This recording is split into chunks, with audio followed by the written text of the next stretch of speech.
Welcome to this week's edition of Outdoors Online, a weekly webcast produced by the North Dakota Game and Fish Department. I'm your host, Mike Anderson.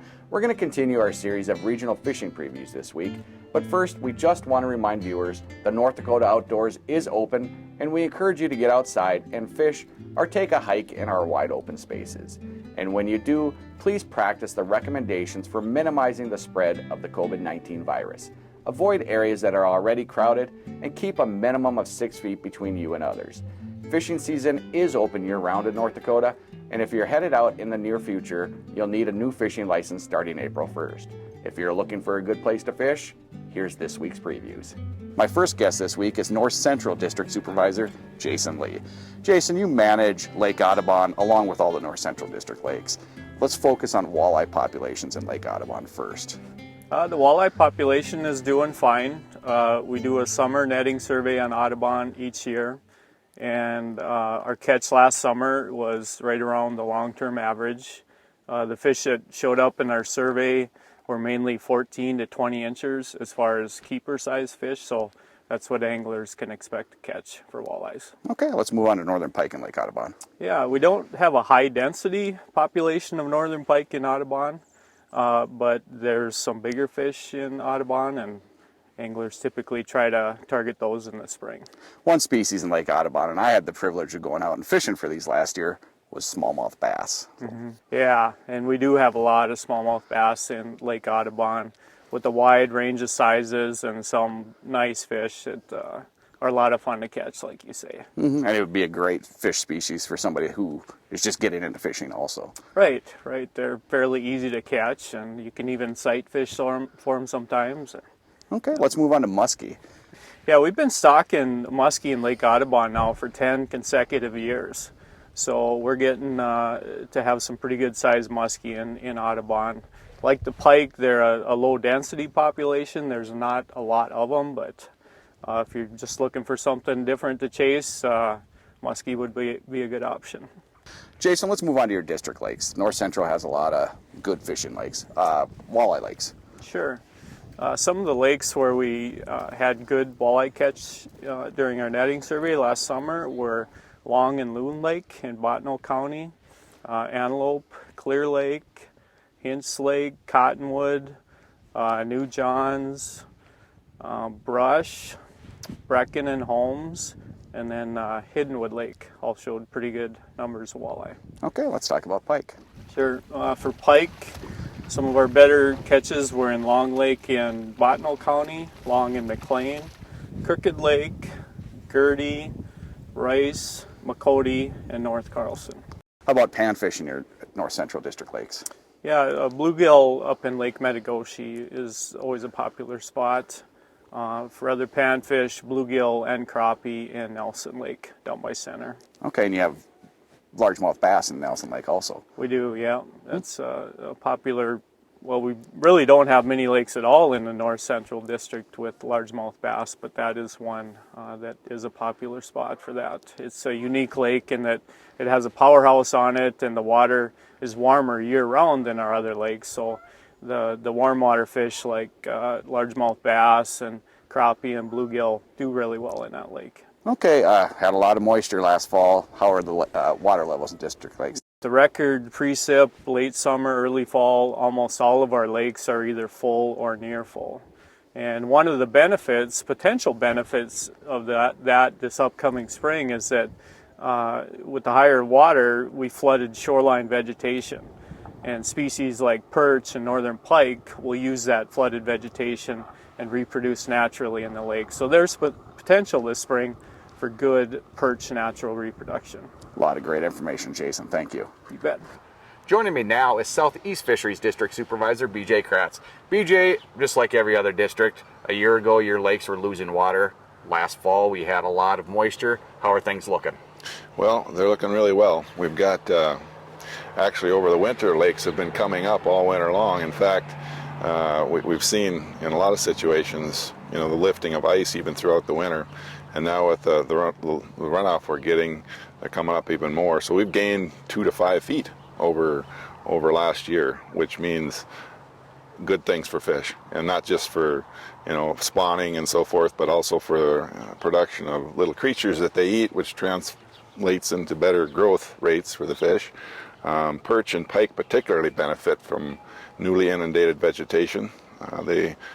When they lay their egg masses on it, they typically require something a little fresher that gets flooded rather than the old stuff that's been underwater for a long time. So that should translate into some pretty good production in the future. Let's move into your fish populations. You talked a little perch and pike, but let's move into your walleye populations on your district lakes. How are they looking? Right. Well, I think, as I say every year, things are good and they continually get better. Now, this year's no exception.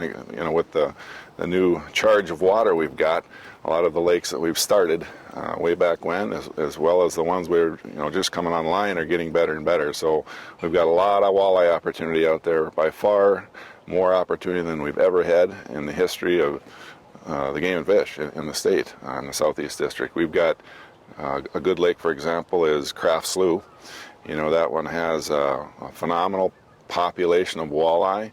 It seems like it continually, goes up, and we've got the 2013 age class is really good, and they're now 3-pounders, and they're dominant. Another one is Twin Lakes. That's another one that continually impresses me, that it seems like our catch rates and so forth continually go up every time we sample it, even though that gets a fair amount of effort at times. And we're looking at about a 16-inch average for a walleye in that lake. So a lot of good walleye opportunities. Okay, let's move into northern pike populations. Yep. Pike are one of those species that are very, they respond well to newly, like I had stated earlier, flooded vegetation and so forth, and the more water that comes into a system, typically they will naturally reproduce.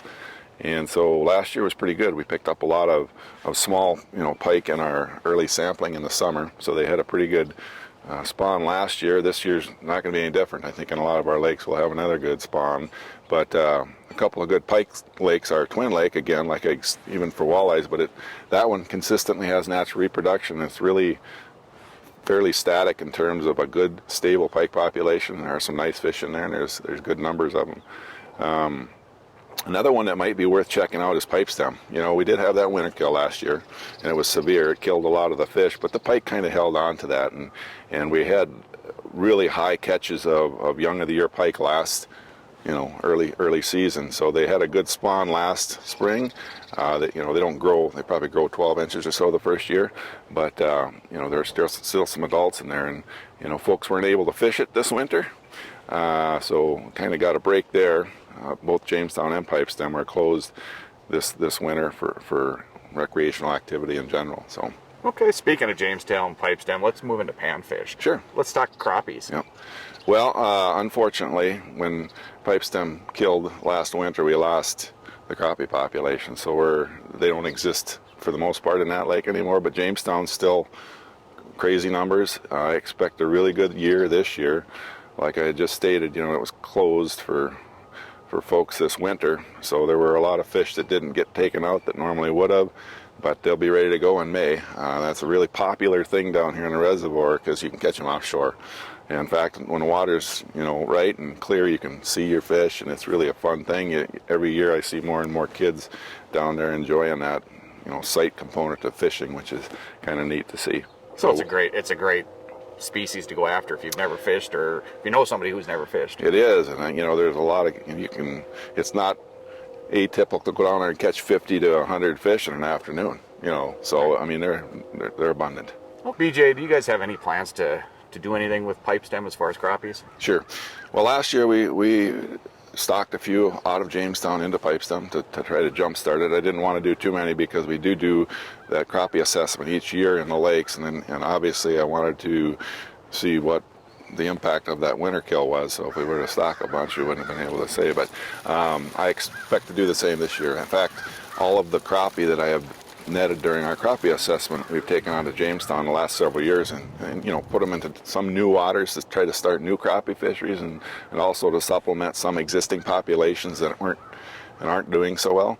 But interestingly, on Jamestown, the crappies grow really rapid for the first 3 or 4 years, and then it's typically 1 or 2 age classes, and then when they get to be that 8-9 inches, they really slow down because there's just almost too many of them. So it's good to take a few out, start some new fisheries, and this year won't be any different. We'll do the same thing. Okay. Like you mentioned, things are setting up to be pretty decent for perch reproduction. Right. How are perch populations in the southeast? Perch populations in general have, we've got a few lakes that were hot this winter, and it seems like every winter that we have, a few lakes that people find with water movement moves fish, and a lot of times we may not stock a particular lake, but they do get fish one way or another, and sometimes they're off the grid and we don't know where these places pop up, and there's folks that find them, and word travels fast. But like I had mentioned earlier, we're in a pretty good situation for some good perch reproduction and a good forage production to support the perch that are there to grow them better, get some bigger perch again, hopefully. Okay, I know one fish species that you like to target, Yeah. And has become somewhat popular over the last couple of years, smallmouth bass. How are smallmouth bass populations? They're doing really well. We've got a couple hot lakes, and Spiritwood Lake, for example, has always been a good smallmouth lake for, well, I shouldn't say always, but the last 15 to 20 years it's been pretty good. But Ashtabula, the last 5 years, has really blossomed into a smallmouth fishery. We were able to sample that now every year and kind of get an index. We're still developing that because we hadn't done it much.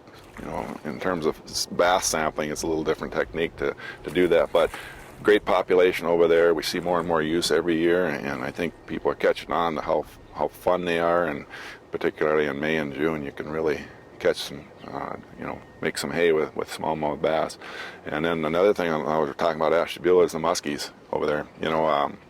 That's a unique opportunity for folks to maybe catch a muskie. It's not, they're not 50 inches yet, but I've had a lot of reports of folks catching 30-inch fish out there and so forth. So that's a unique opportunity for folks to potentially enjoy too, is the muskie fishery there, not just in the reservoir, Ashtabula, but below the dam in the Cheyenne River as well. Speaking of Lake Ashtabula, nice bluegill population Lake Ashtabula as right. well. Last year, it seemed like we had a lot of reports from anglers, catching some really nice 8 to 10 inch bluegills out of Ashtabula, and we did, in fact, some of our recon for the zebra mussel thing that has taken, hold over there. We did see a lot of areas that were utilized by bluegills for spawning, and we could see fish too with the camera and so forth. So there is a good bluegill population over there right now, and they're nice sized fish too. You might have to look a little bit to find them. They're not super abundant, but when you do, and that can be really great in May because those fish are shallow, typically like crappies, and you can cash in on that shoreline activity rather than, you don't need a boat to catch bluegills and crappies, at least in May and most of June. So last year, zebra mussels were found in Lake Ashtabula. How's that going to affect the fishery or fishing? Right.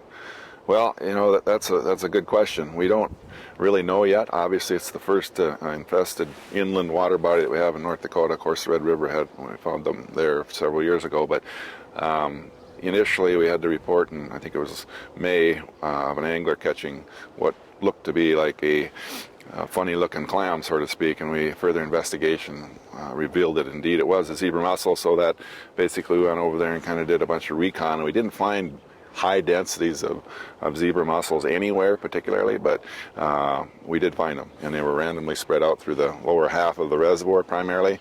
And as summer progressed, it did seem like the population was expanding fairly rapidly, but like I said, we don't really know what it's going to do with the fishery. There's a lot of unknowns in this situation, and we'll just have to keep monitoring it and I guess do what we can to make sure that we keep them there and nowhere else.